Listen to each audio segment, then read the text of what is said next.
Good morning. Good to see you here. This morning, I'm going to talk with you a little bit about an idea that we are more alike, you and I, than we are different. When it comes to this, our common humanity in a world that today seems deeply divided comes indeed as a brave and startling truth. For the next few minutes, while I talk with you, I'm going to speak to you using two languages. One is pretty well known, it's the English language, and the other is not so well known. That's the language of colors and shapes, lines and values. And it's a language that sometimes says things that words can't say. I use my pictures often as a means of asking questions, and sometimes of finding answers. The gospel that we heard and the lessons we've heard just now remind us that we are called, sometimes by what we hear, but sometimes by what we see. Sometimes by those things we do together, or things that other people do just like us. Have you ever gone someplace and discovered that somebody else did things just the same way you did? And you think, well, she's just like I am. She does the same thing. Those common tasks of caring, of feeding one another, of weeping when we are grieved, and laughing in joy when we are delighted, those are not peculiar to me or you. They're part of our common humanity. So we'll try those two languages. First English, the language of what we see. I'm going to begin with the language of a master of the English language, Maya Angelou, who before her death wrote a poem that she called A Brave and Startling Truth. And in it, the first few stanzas say this: "We, this people on a small and lonely planet, traveling through casual space, past aloof stars, across the way of indifferent suns, to a destination where all signs tell us it is possible and imperative that we learn a brave and startling truth. And when we come to it, to a day of peacemaking, when we release our fingers from the fists of hostility and allow pure air to cool our palms, when we come to it, when the curtain falls on the minstrel show of hate and the faces suited with scorn are scrubbed clean, when battlefields and coliseums no longer rake our unique and particular sons and daughters up with bruised and bloody grass to lie in identical plots in foreign soil, when the rapacious storming of churches and the screaming racket in temples has ceased, when pennants are waving bravely and the banners of the world tremble stoutly in a good, clean breeze, when we come to it, when we let the rifles fall from our shoulders and children dress their dolls in flags of truce, when landmines of death have been removed and the aged can walk into evenings of peace, when religious ritual is not perfumed by the incense of burning flesh, and childhood dreams are not kicked awake by nightmares of abuse." Well, when I thought about it, this is what I came up with. What would it be like, I asked myself, what would it be like if we were really all together? What if we were truly united? I just come back from attending, for the first time, and maybe the last time in my life, the United Nations Commission on the Status of Women. And I asked myself, well, what would it be really like? What would it look like if all the people of the world were united? Well, I said, I think we'd be dancing. I think we might be holding hands with one another. And I feel that our differences between one another, details like size and weight and color and language and where we came from, would disappear just as they have in this picture. If you can see it where you're sitting, all the people are pretty blurry. You can see they're people. They've got hands and legs, and they're sort of dancing around in a circle, but the details have evaporated, just as I feel that our unity in common cause might bring us all together. What would we want if we were all together? Education for our children, freedom from violence, maybe peace, most certainly peace. Well, that same fall, I had a commission which required me to do some very descriptive and very tightly rendered pieces. It was a commission for someone else. After painting that for someone else, I felt that this bright and loosely painted image was indeed a relief, and that's the name you can see for it on the side. It's a relief. I introduce it to you here as a kind of visual metaphor for the relief we might feel when we work together on any common goal.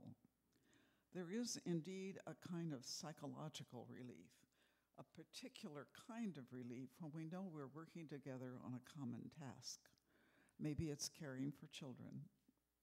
Maybe it's washing the hands of an elderly or infirm person. Maybe it's helping someone up a step that's too high to reach, a little person just learning to walk. In any one of those ways, in that common cause, we are all more alike than different.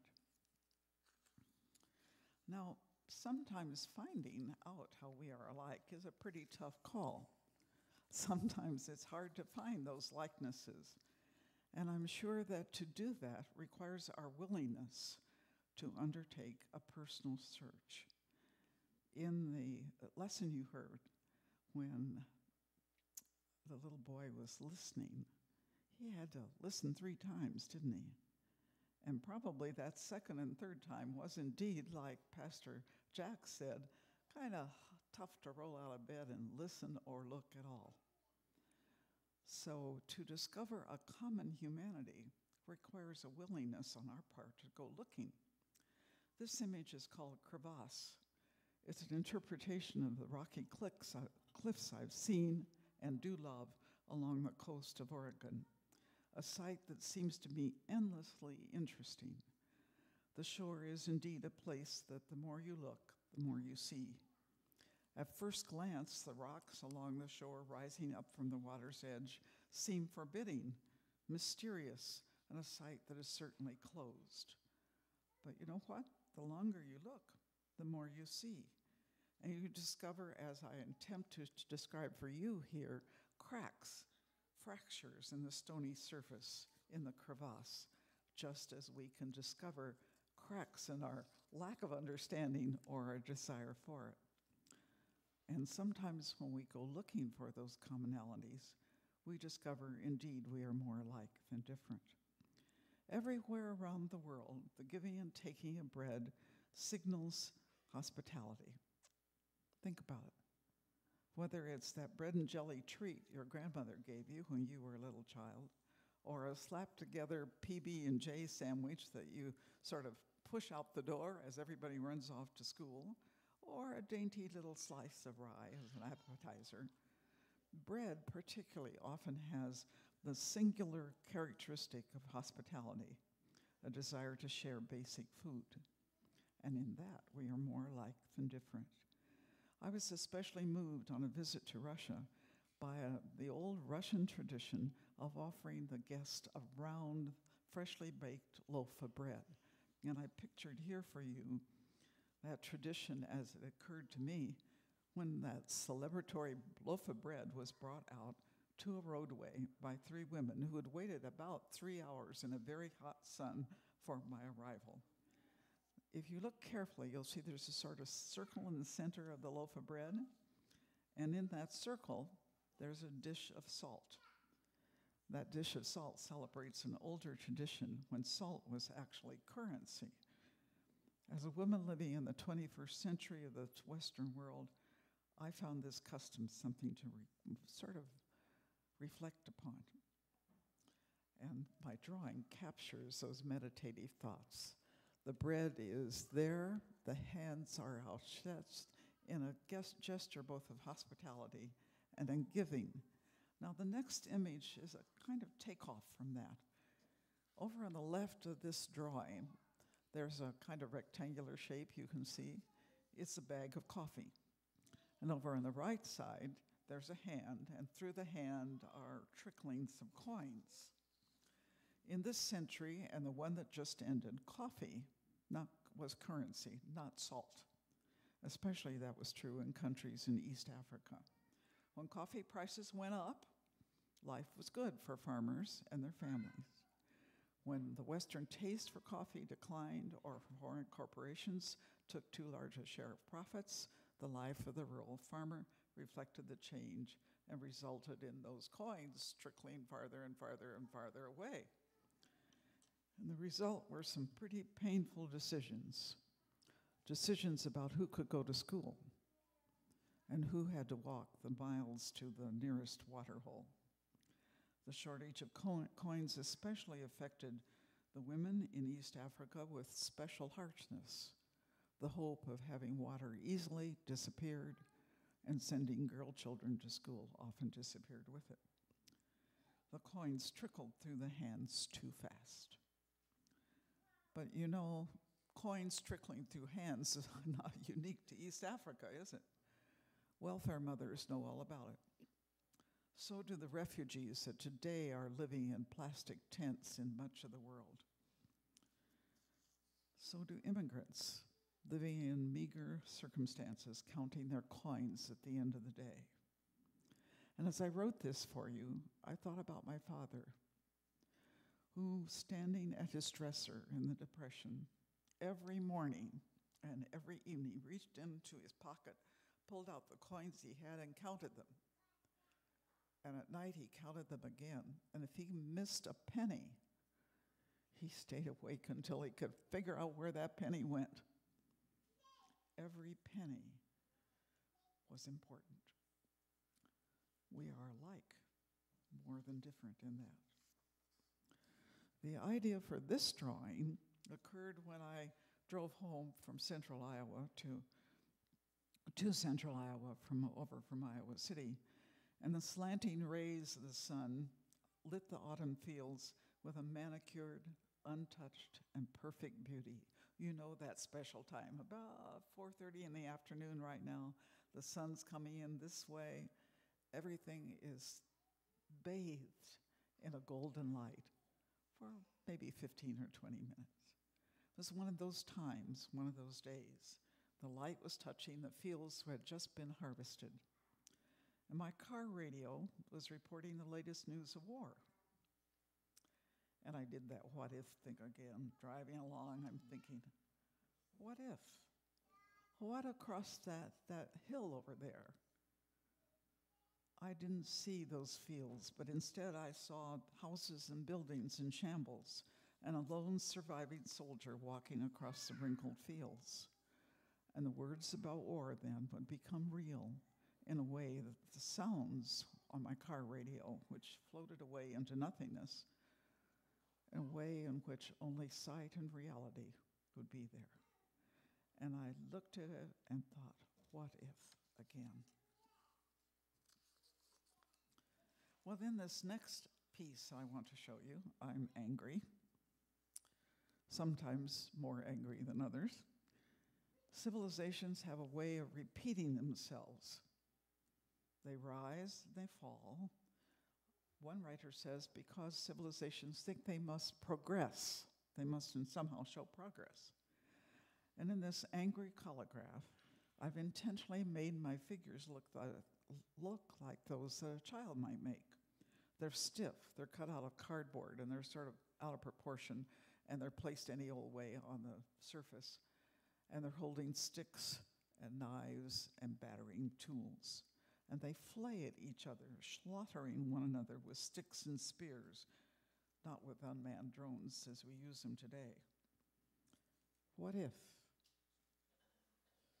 I ask myself, are we going back to reach to the year 20,000 years before the birth of Christ, when blade and dagger were the common tools? And so I asked myself, what if? And here's another what if kind of picture. There's an old cathedral in France at Moissac. It was built around the 11th century and it has colonnades in the front on which were attached carved figures of saints.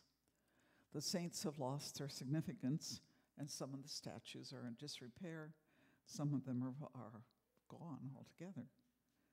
And we, if we ask that what if question, might ask ourselves, what has replaced those saints of the 11th century?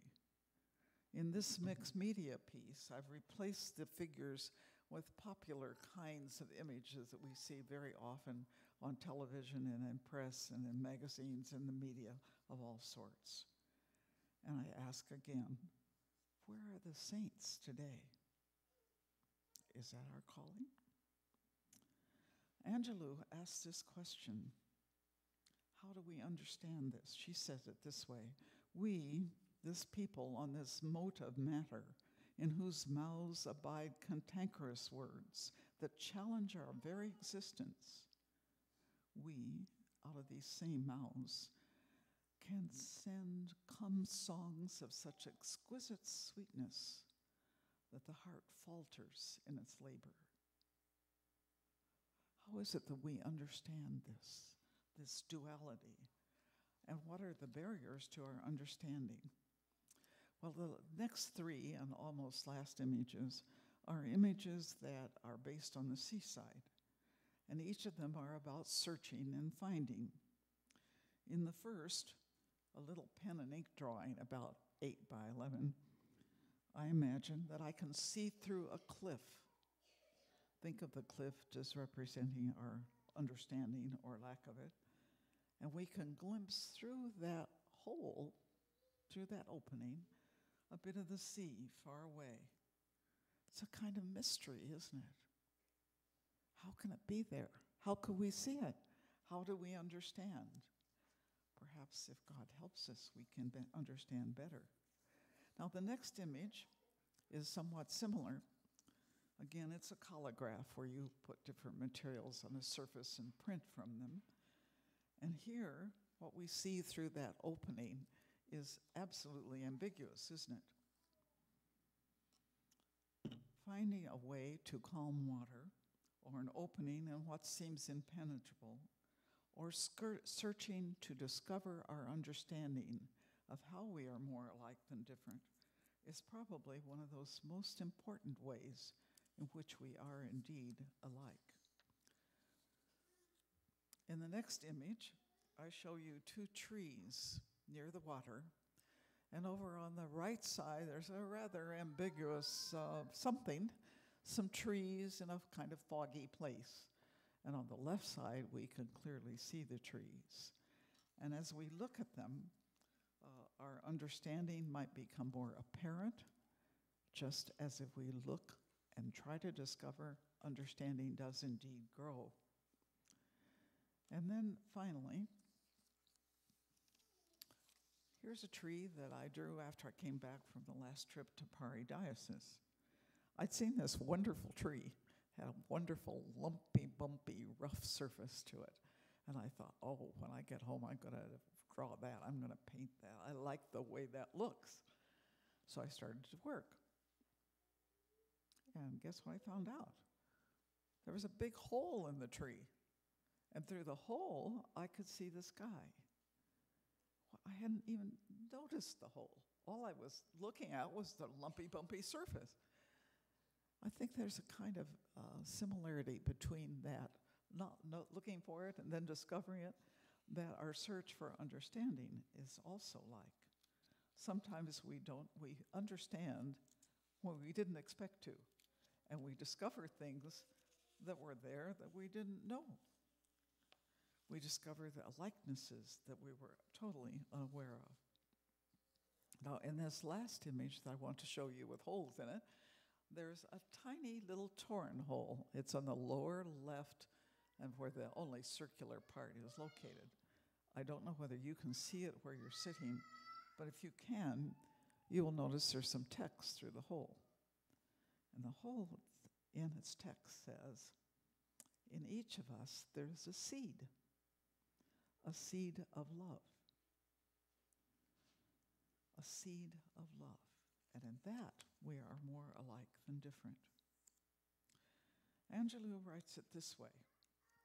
When we come to it, we, this people, on this wayward floating body, created on this earth, of this earth, have the power to fashion for this earth a climate where every man and woman can live freely without sanctimonious piety or with crippling fear. When we come to it, we must confess that we are the possible. The next and last image shows you a kind of beautiful end of day possibility. That slanting ray of the sun at 4 o'clock has gone down, and now the sky is illumined with this wonderful, glorious end. We can ask ourselves, how are we, the true wonder of the world, more alike than different? We are God's children. God calls us. God loves us. And when we know that, we have the power to live on this tiny planet Earth together in peace and harmony. And in that, we are more alike than different. Thank you.